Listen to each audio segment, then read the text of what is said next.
राधे राधे दोस्तों आषाढ़ मास प्रारंभ होने वाला है और आषाढ़ मास में भी दो एकादशी होती है। जैसे ही सभी एकादशियों में दो पक्ष होते हैं, एक कृष्ण पक्ष और दूसरा शुक्ल पक्ष। आज मैं आपको आषाढ़ मास की कृष्ण पक्ष एकादशी की कथा सुनाऊंगी। आषाढ़ मास कृष्ण पक्ष की एकादशी का नाम है योगिनी एकादशी। यदि आप मेरे YouTube चैनल पर नए हैं तो सबसे पहले मेरे चैनल को सब्सक्राइब कीजिए। बगल में बेल आइकन उसको पुश कीजिए, जिससे मेरी नई नई वीडियो की नोटिफिकेशन आपको सबसे पहले मिलती रहे। दोस्तों चलिए सुनाते हैं योगिनी एकादशी। योगिनी एकादशी वाले दिन सबसे पहले सुबह उठकर नित्य कर्म करके भगवान विष्णु की विधि विधान से पूजा करें और उनको तुलसी जरूर से अर्पित करें। और उस दिन फलाहार ही खाना चाहिए, उस दिन चावल का प्रयोग बिल्कुल नहीं करना चाहिए। चलिए योगिनी एकादशी की कथा सुनाते हैं। अर्जुन बोले, हे जनार्दन, मैंने ज्येष्ठ मास में शुक्ल पक्ष के निर्जला एकादशी की कथा सुनी।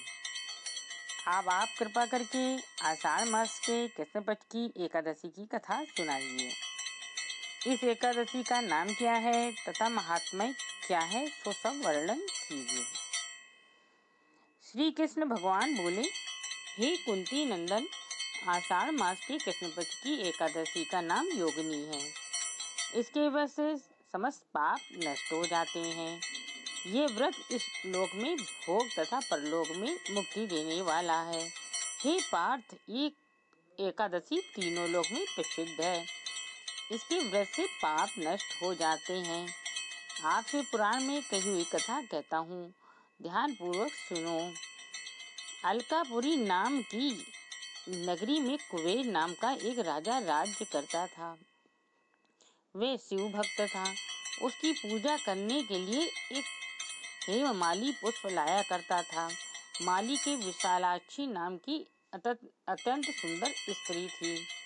एक दिन वह मानसरोवर से पुष्प ले आया, परंतु कामासक्त होने के कारण पुष्पों को रखकर अपनी स्त्री के साथ रमण करने लगा और दोपहर तक ना गया।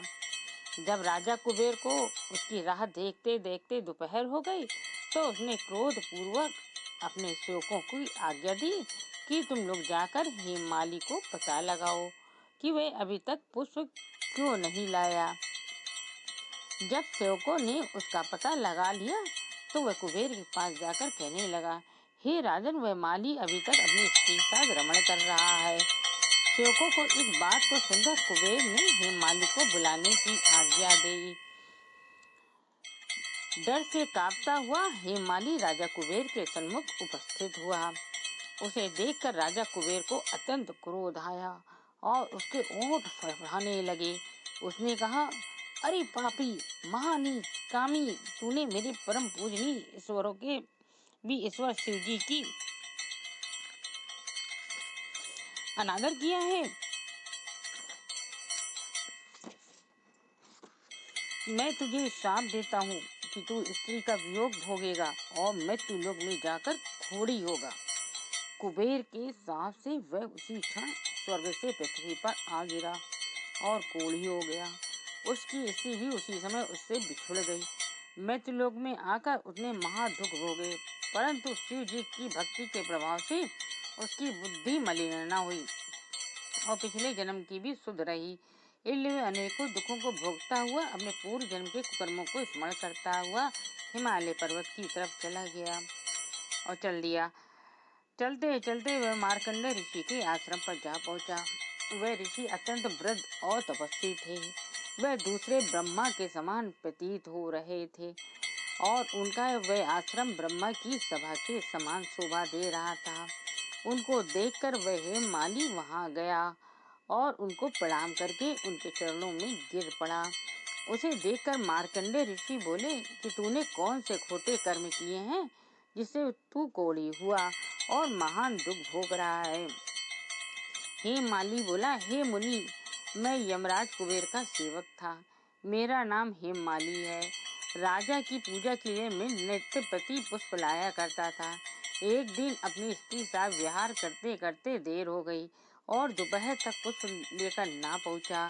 तब उन्होंने मुझे शाप दिया कि तू अपनी स्त्री का वियोग और मृत्युलोक में जाकर कोढ़ी बनकर दुख भोग। इस कारण मैं कोढ़ी हो गया तथा पृथ्वी पर आकर असहनीय कष्ट भोग रहा हूँ।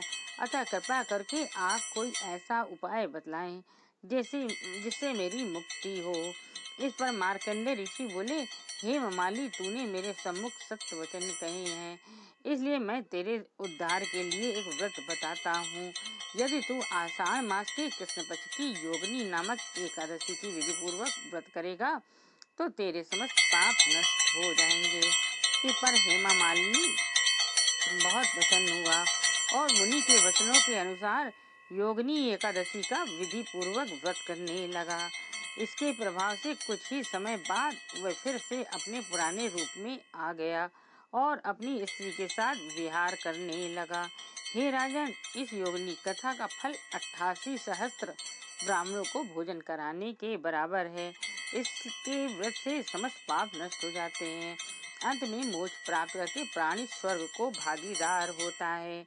व्यक्ति को पूजा आदि धर्म कार्यों में आलस या प्रमाद नहीं करना चाहिए, बल्कि मन को संयम में रखकर सदैव ईश्वर की सेवा में तत्पर रहना चाहिए। इस कलयुग में कोढ़ जैसे रोग से मुक्ति पाने के लिए मनुष्य को योगिनी एकादशी का व्रत श्रद्धा पूर्वक करना चाहिए।